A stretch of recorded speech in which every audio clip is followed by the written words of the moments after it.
ऐसा हुआ जब उद्धव ने पूछा लिया श्री कृष्ण से यह सवाल।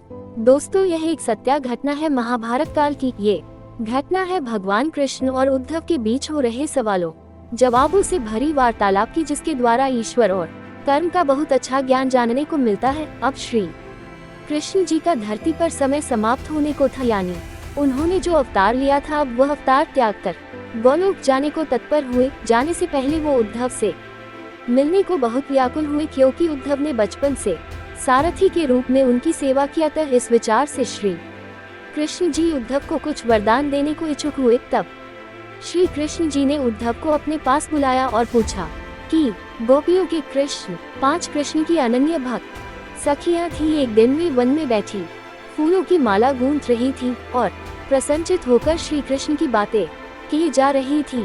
तभी उधर से एक साधु आ निकले। साधु को रोककर उन बालाओं ने कहा, महात्मन, हमारे प्राण प्रिय श्री कृष्ण वन में कहीं खो गए हैं, आपने उन्हें देखा है तो बता दीजिए। सेवा सेवा। इस पर साधु ने कहा, अरे पगलियों, कहीं कृष्ण ऐसे मिलते हैं, उनके लिए घोर तप करना चाहिए। वे राजेश्वर है, रुष्ट होते हैं तो दंड देते हैं और प्रसन्न होते हैं तो पुरस्कार।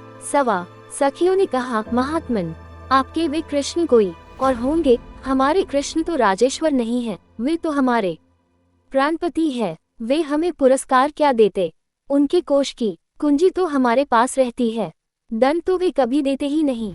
यदि हम कभी कुपथ्य कर ले और वे कड़वी दवा पिलाए तो ये तो दंड नहीं है, प्रेम है।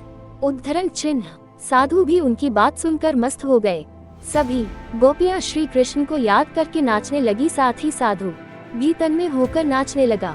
सारा वातावरण कृष्णमय हो गया। जय जय श्री राधे। वीडियो अच्छी लगी हो तो प्लीज चैनल को सब्सक्राइब कीजिए और वीडियो को शेयर कीजिए।